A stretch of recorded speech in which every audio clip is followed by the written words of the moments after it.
Hello class.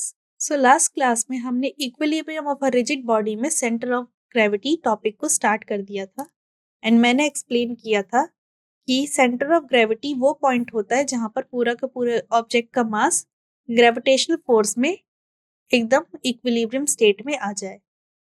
तो centre of मास को define करने का तरीका ये है कि अगर वो पॉइंट जहां पर टोटल ग्रेविटेशनल टॉर्क 0 हो जाए तो वो पॉइंट सेंटर ऑफ ग्रेविटी कहलाती है किसी भी ऑब्जेक्ट। इसका मतलब ये कि जो summation M I R I उस पॉइंट के लिए क्या हो जाएगा, 0 हो जाएगा सेंटर ऑफ ग्रेविटी पॉइंट के लिए। Thus the center of gravity of the body coincide with the center of mass in uniform gravity और gravity free space। तो आप जनरली देखोगे कि जो सेंटर ऑफ मास होता है एंड जो सेंटर ऑफ ग्रेविटी होता है वो जनरली एक ही पॉइंट पे लाई कर रहा होता है ऑलमोस्ट 90% ऑब्जेक्ट के। जैसे कि हमने बुक का एग्जाम्पल लिया था, वो पॉइंट जहां पर सारा का सारा मास कंसंट्रेटेड हो एंड वो पॉइंट जहां पर टॉर्क ड्यू टू ग्रेविटेशनल 0 हो, वो दोनों पॉइंट ही इस बुक के डायगोनल के इंटरसेक्शन पॉइंट पे ही लाई करता है।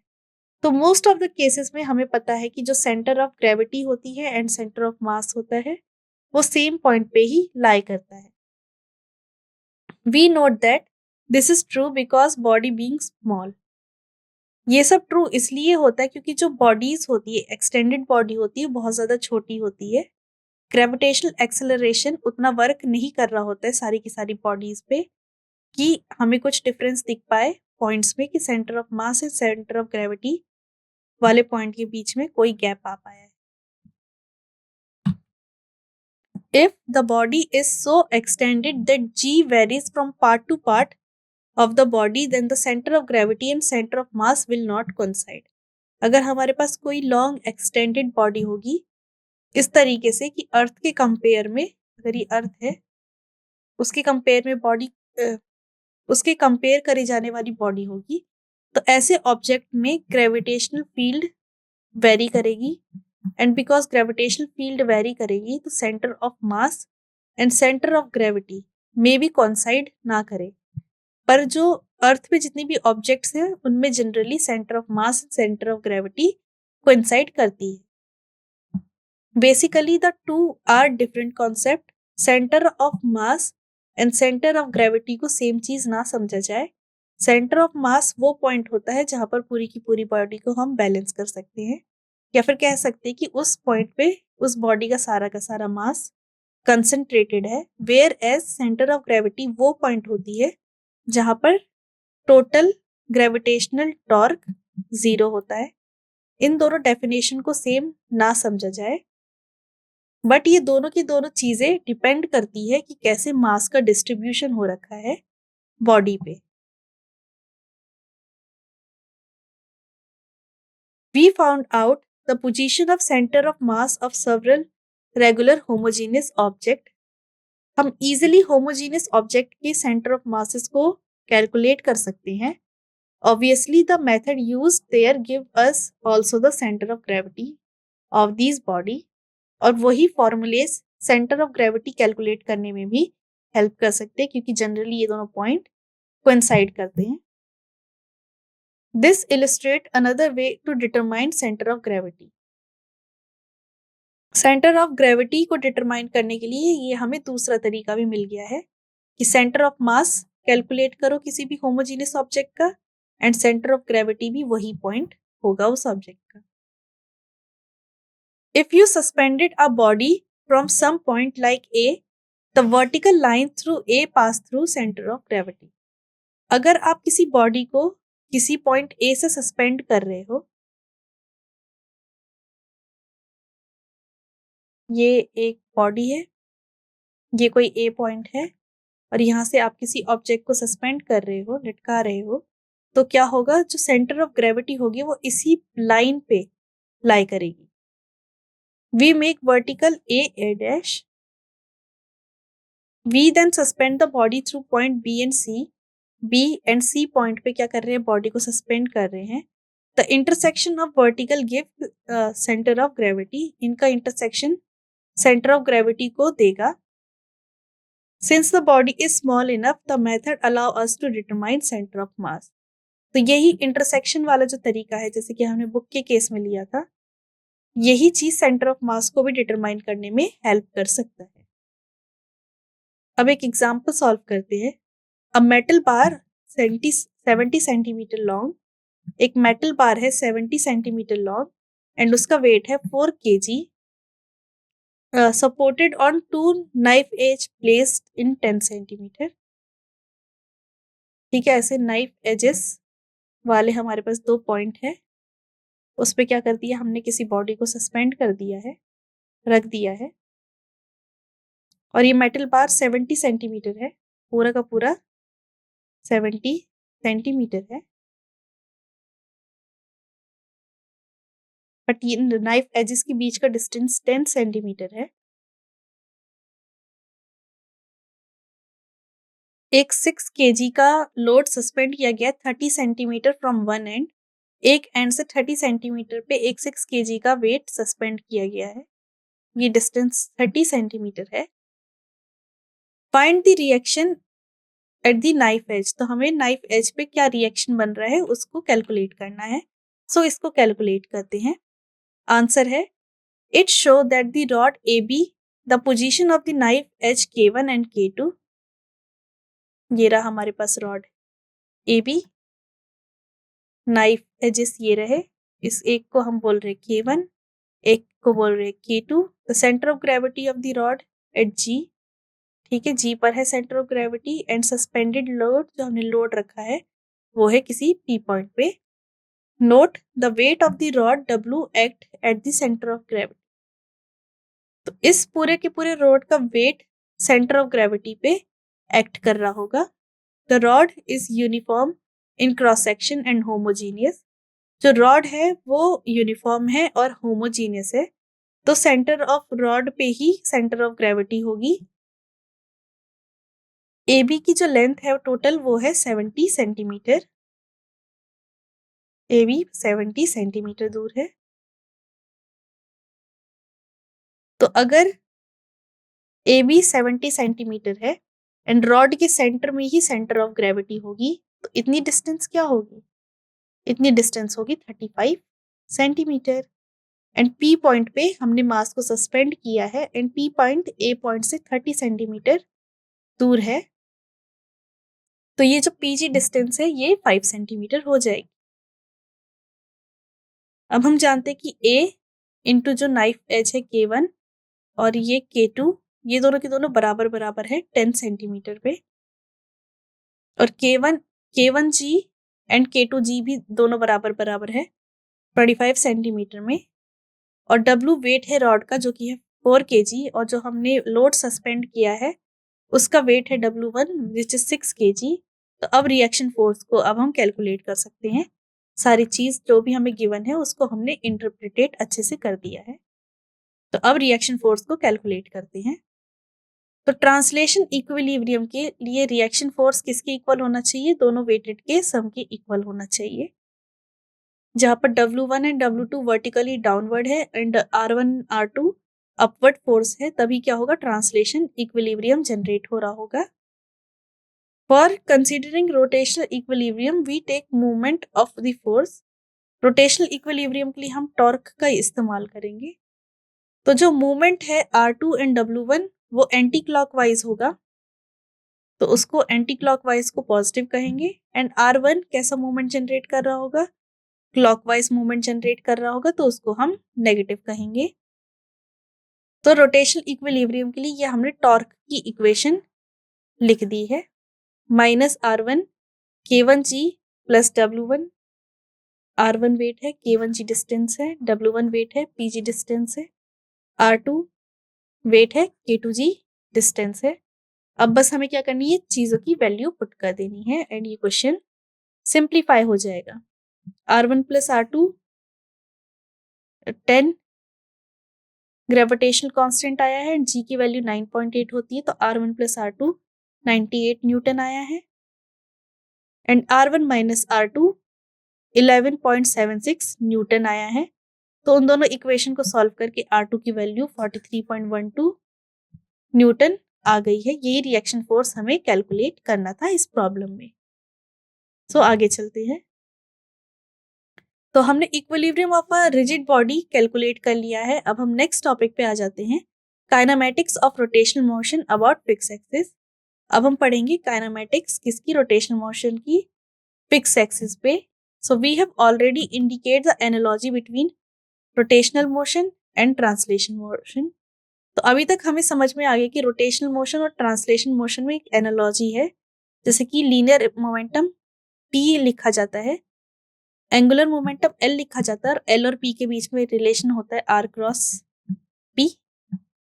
V लीनियर वेलोसिटी होती है, लीनियर एंड एंगुलर वेलोसिटी के बीच में रिलेशन होता है R W क्रॉस R। तो हम जानते हैं कि कोई ना कोई रिलेशन एग्जिस्ट करता है और एनालॉजीज होती है।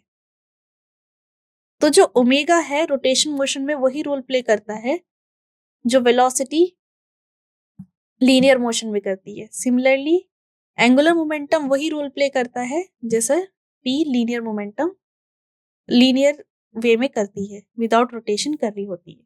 तो हम इस एनालॉजी को और एक्सप्लोर करेंगे इस पार्ट में, इस चैप्टर की इस पार्ट में। ठीक है, this case of motion involve only 1 degree of freedom, that is need only 1 independent variable to describe motion. So kinematics में क्या होता है, खाली हमें 1 डिग्री ऑफ फ्रीडम चाहिए होता है एंड एक ही इंडिपेंडेंट वेरिएबल चाहिए होता है पूरे के पूरे रोटेशन मोशन को एक्सप्लेन करने के लिए। This interaction correspond to linear motion, ये इंटरेक्शन करस्पॉन्ड कर देता है किसको, लीनियर मोशन को, जिसको हमने काइनेमैटिक्स में पढ़ा था। अब हम डायनेमिक्स में और आगे एक्सप्लोर करेंगे। We recall that for specifying the angular displacement of the rotating body we take a particle P of a body. जब एंगुलर डिस्प्लेसमेंट डी थीटा मैं एक्सप्लेन कर रही थी, तब मैंने एक्सप्लेन किया था कि हमने एक सर्कुलर ऑब्जेक्ट ले लिया है जो किसी फिक्स पॉइंट पे रुका हुआ है। P पोजीशन पे पहले वो बॉडी था, किसी डेल्टा T टाइम पे वो P डैश पोजीशन पे मूव हो गया। इनके बीच में ये जो डिस्प्लेसमेंट हुआ इसी को हम एंगुलर डिस्प्लेसमेंट या डेल्टा थीटा कह रहे थे। तो एंगुलर डिस्प्लेसमेंट को एक्सप्लेन करने के लिए मैंने पार्टिकल P का एग्जांपल लिया था। So angular displacement theta in a plane it moves is angular displacement of a whole body. ये रहा हमारा सर्कुलर ऑब्जेक्ट। ओके, अगर मैं यहाँ पर कोई P पॉइंट कंसीडर कर रही हूँ तो डेल्टा T टाइम पे ये P पॉइंट P डैश में चेंज हो गया एंड ये जो एंगल बना, ये जो डिस्टेंस कवर हुई, इसी को हम एंगुलर डिस्प्लेसमेंट थीटा कह रहे थे। बट अगर हम किसी और पॉइंट को कंसीडर करें, मान लो यहाँ पर एक A पॉइंट है, डेल्टा T टाइम पे ये पॉइंट किसी A डैश पॉइंट पे जाके रुका होगा एंड ये जो डिस्प्लेसमेंट हुआ होगा ये डिस्प्लेसमेंट भी थीटा हुआ होगा। तो अगर कोई एक पॉइंट किसी सर्कुलर ऑब्जेक्ट में P डैश पॉइंट पे कवर हो जाता है तो उस ऑब्जेक्ट पे प्रेजेंट सारे के सारे पॉइंट का भी एंगुलर डिस्प्लेसमेंट सेम ही रहता है और सेम ही एक्सिस पे रहता है। The axis of rotation is Z, ये जो हमने एक्सिस ऑफ रोटेशन ले रखी है ये Z एक्सिस है, और जो ये जो प्लेन ऑफ मोशन है ये XY प्लेन है, XY plane. Okay, it is also shown that theta naught जो कि इनिशियल एंगुलर डिस्प्लेसमेंट है वो t इक्वल टू 0 पे रहा होगा। We also recall that angular velocity, जो एंगुलर वेलोसिटी होता है ओमेगा, उसका एंगुलर डिस्प्लेसमेंट के साथ रिलेशन होता है d theta by d t. ये रिलेशन मैंने एक्सप्लेन किया था कि ओमेगा याद कीजिए, limit delta t tends to 0, delta theta by delta t होता है जिसको हम d theta by d t भी कहते हैं। Angular displacement and angular velocity के बीच में ये रिलेशन है कि एंगुलर वेलोसिटी इक्वल होता है rate change of angular displacement. याद ध्यान रखना इस चीज का कि एक्सिस ऑफ रोटेशन फिक्स होना चाहिए। एक्सिस ऑफ रोटेशन कैसा होना चाहिए, फिक्स होना चाहिए। सो थीटा डिस्प्लेसमेंट का वर्क कर रहा है, एंगुलर डिस्प्लेसमेंट का, एंड ओमेगा एंड थीटा के बीच में रिलेशन है कि omega equals to d theta by d t. तो ये एंगुलर वेलोसिटी की तरह वर्क कर रहा है। तो एंगुलर एक्सेलरेशन जिसे अल्फा लिखते हैं वो हो जाएगा d omega by d t. तो ये एंगुलर एक्सेलरेशन का फॉर्मूला है हमारे पास, alpha equals to d omega by d t, जहां पर ओमेगा एंगुलर वेलोसिटी है। तो ध्यान रखो एनालॉजी क्या क्या है, यहाँ पर रोटेशनल में एंड लीनियर में एनालॉजी है ये कि लीनियर काइनेमैटिक्स में जो काम v कर रहा था रोटेशनल मोशन में वो काम ओमेगा कर रहा है। लीनियर काइनेमैटिक्स में या लीनियर मोशंस में जो वर्क डिस्प्लेसमेंट d कर रहा था रोटेशनल में वो एंगुलर डिस्प्लेसमेंट थीटा कर रहा है। लीनियर पार्ट में जो एक्सेलरेशन था उसको हम a से रिप्रेजेंट करते थे, यहाँ पर वो अल्फा से रिप्रेजेंट कर रहे हैं। लीनियर पार्ट में रिलेशन था कि v किसके इक्वल है, dr बाय dt। यहाँ पर रिलेशन है कि ओमेगा किसके इक्वल है, d theta by d T. Acceleration a equal होता था dv बाय dt। यहाँ पर एंगुलर एक्सेलरेशन अल्फा इक्वल होता है D omega by d t. तो हम एनालॉजी समझ पा रहे हैं लीनियर एंड रोटेशनल मोशन के बीच में। आगे चलते हैं। तो जैसे कि हमने काइनेमैटिक्स में इक्वेशन ऑफ मोशन पढ़े थे, ये हमारे पास 3 इक्वेशन ऑफ मोशन थे कि v equals to v naught plus a t delta x, या फिर x minus x naught equals to v naught t plus half a t square, या v square equal to u square plus 2ax। ऐसी ही same equation of motion हम rotational motion में भी लिख सकते हैं, बिकॉज यहाँ पर जो वेलोसिटी है वो यहाँ पर ओमेगा है। ओके, एक्सेलरेशन यहाँ पर अल्फा है एंड x हमारे पास थीटा है। तो अब हमारे पास इक्वेशन क्या हो जाएगी, अगर v a एंड x की जगह ओमेगा अल्फा थीटा रिप्लेस कर दे तो हमारे पास आ जाएगी omega equal to omega naught plus alpha t, theta equals to theta naught plus omega naught t plus half alpha t square, and third equation होगी हमारे पास omega square equal to omega naught square plus 2 alpha delta theta naught. तो ये हमारे पास equations आ गई हैं, और ये रही हमारी इक्वेशन जिसको मैं बता रही थी। तो ये हमारी इक्वेशन ऑफ मोशन है रोटेशनल मोशन में, जहां पर थीटा नॉट क्या है, इनिशियल एंगुलर डिस्प्लेसमेंट है, and omega naught initial angular velocity है। तो एनालॉजी जैसे ही आपको समझ में आ गई तो आप ये तीनों इक्वेशन काइनेमैटिक्स की तीनों इक्वेशन से लिख सकते हो। इसको आपको याद करने की भी कोई जरूरत नहीं होगी अगर जैसी हमने एनालॉजीज को समझ लिया हो। अब क्वेश्चन है कि obtain equation from the first principle. अब हम इन तीनों इक्वेशन को ऑब्टेन करने की कोशिश करेंगे फर्स्ट प्रिंसिपल से। तो जैसा कि हमें पता है कि अल्फा किसकी इक्वल होता है, D omega by d T. D T को मैं इस साइड लेके जाती हूँ तो डी ओमेगा किसकी इक्वल हो जाएगा, alpha d t. On integrating both side from omega naught to omega 0 to t time, d omega का इंटीग्रेशन हो जाएगा ओमेगा। लिमिट पुट करते ही omega minus omega naught equals to alpha t, या फिर omega equals to omega naught plus alpha t. First equation of motion हमारे पास आ गई। ओके, ये हमारी फर्स्ट इक्वेशन ऑफ मोशन की इक्वेशन हमारे पास आ गई। अब नेक्स्ट क्वेश्चन ये है कि angular speed of a motor vehicle increase from 1200 RPM. RPM का मतलब होता है रोटेशनल पर मिनट। तो एंगुलर जो स्पीड है किसी भी मोटर व्हीकल की इंक्रीज हो रही है 1200 आरपीएम से 3120 आरपीएम 16 सेकेंड में। तो हमें एंगुलर एक्सेलरेशन कैलकुलेट करना है एंड कितना रेवोल्यूशन कर रहा है वो कैलकुलेट करना है। तो एक ऑब्जेक्ट जिसकी व्हील मूव कर रहे हैं, पहले उसकी रोटेशन पर मिनट थी 1200, 16 सेकेंड में उसकी रोटेशन पर मिनट इंक्रीज हो गई 1200 से 3120।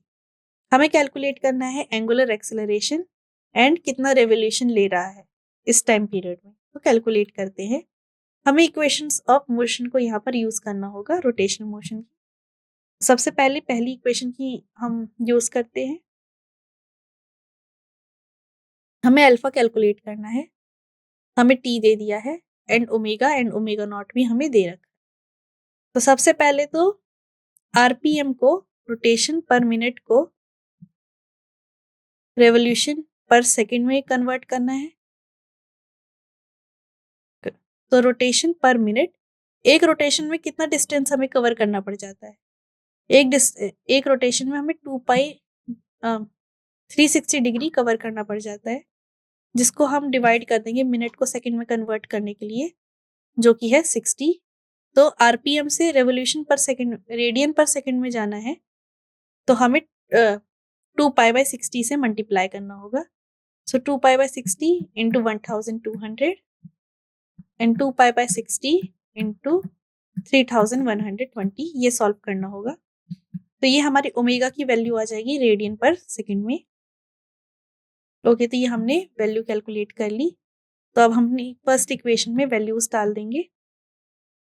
ओमेगा हमें पता है, ओमेगा नॉट हमें पता है, टी हमें पता है, तो हम अल्फा कैलकुलेट कर लेंगे एंड अल्फा आ रहा है 4 पाई रेडियन पर सेकंड स्क्वायर। अब सेकंड पार्ट में हमें angular number of revolution calculate करना था। तो नंबर ऑफ रेवोल्यूशन कितनी बार रिवॉल्व हुआ है, उसके लिए हमें थीटा डिवाइडेड बाय 2 पाई करना होगा नंबर ऑफ रेवोल्यूशन कैलकुलेट करने के लिए। तो हम थीटा कैलकुलेट करते हैं। थीटा होगा theta naught plus omega naught t plus half alpha t square. Theta naught की वैल्यू 0 है, ओमेगा नॉट की वैल्यू हमने कैलकुलेट कर ली है, टाइम पीरियड हमें पता है, अल्फा हमने कैलकुलेट कर लिया है, टाइम पीरियड हमें पता है। तो थीटा हमसे कैलकुलेट हो जाएगा, जो कि आ रहा है 1152 पाई रेडियन। तो नंबर ऑफ रेवोल्यूशन इन दोनों का डिवीजन हो जाएगा। तो 16 सेकेंड्स में 576 रेवोल्यूशन किए होंगे व्हील ने। अब हम डायनामिक्स ऑफ रोटेशन मोशन को स्टडी करते हैं। And dynamics of rotation motion में हम क्या स्टडी करेंगे कि it list quantities associated with linear motion and their analogy with rotation motion. तो अभी तक हमने क्या समझा है कि हम क्वांटिटीज को लीनियर मोशन में हमने पढ़ लिया है, उसमें अगर हम एनालॉजीज देख ले तो रोटेशन मोशन में भी क्वांटिटीज को कन्वर्ट कर सकते हैं, जैसे कि ओमेगा का एनालॉजी है वेलोसिटी, ये सब चीजें।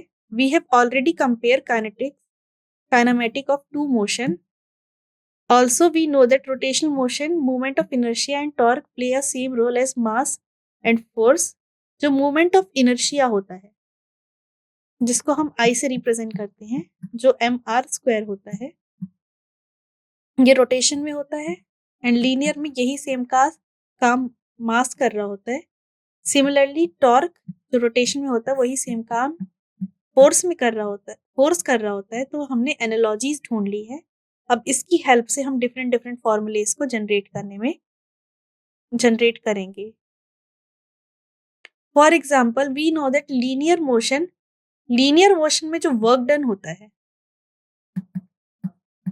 वो force into small displacement dx होता है। यही सेम काम अगर हम इसमें बात कर रहे होते तो इसमें आ जाता ये टॉर्क, x की जगह पे क्या आ जाता, थीटा आ जाता। तो ये लीनियर मोशन में हो गया, ये रोटेशन मोशन में हो गया। सिमिलरली काइनेटिक एनर्जी का फॉर्मूला क्या होता है, हाफ mv²। रोटेशन मोशन में मास का वर्क क्या कर रहा होता है, moment of inertia I। Velocity का वर्क क्या कर रहा होता है, ओमेगा। तो रोटेशन मोशन में काइनेटिक एनर्जी का फॉर्मूला बन गया हाफ I ओमेगा²। तो अगर हमें एक बार एनालॉजी पता चल गई तो हम क्या कर सकते हैं, हम सारे के सारे फॉर्मूले मोशन के रोटेशनल मोशन में जनरेट कर सकते हैं। ठीक है, कंस्ट्रेंट्स की बात करी गई है। The perpendicular component of the torque that is not need to be taken into account. This means that our calculation of the torque on the rigid body rigid body पे टॉर्क कैलकुलेट करने के लिए तो पहली चीज हमें consider करके रखनी होती है कि सारे के सारे जो फोर्सेस है वो सेम प्लेन पे लाई कर रहे हैं। अगर सारे टॉर्क का फॉर्मूला ही होता है आर क्रॉस एफ, तो ये सारे के सारे जो फोर्सेस है वो सेम प्लेन पे लाई करने चाहिए। Force which are parallel to the axis will give torque. जितने भी फोर्स पैरेलल होंगे एक्सिस के, वो सारे के सारे फोर्सेस टॉर्क को जनरेट कर रहे होंगे। अगर हमें टॉर्क नहीं चाहिए तो फोर्स कैसे होने चाहिए?